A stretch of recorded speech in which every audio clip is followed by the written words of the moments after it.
عنده كانسر، يعني سرطان بالدماغ. شو؟ والسرطان متفشي بالقسم العلمي من الدماغ. كيف الحكي دكتور؟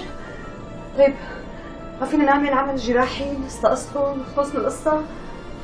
للأسف لا، لأنه السرطان بمراحله الأخيرة، والأستاذ قدامه 6 شهور بس. شو عم تقول دكتور؟ يعني أولا وأخيرا الأعمار بيد الله، بس يؤسفني أقول لك إنه الأستاذ ممكن يعيش حد أقصى 6 شهور.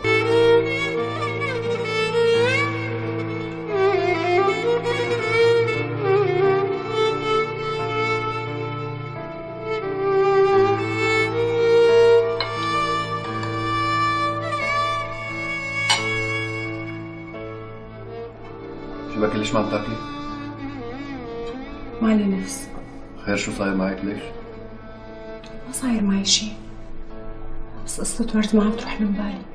معقول هيك يعني شب مثل الوردة يموت؟ معك حق، حتى أنا ما عم بتخيل الدنيا بدون رفيق عمري.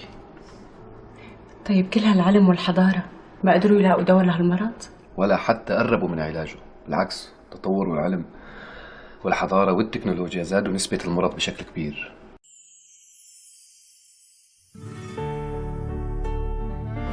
الله يشفيك. صحتين يا عمري. على قلبك كلك يا حبيبتي.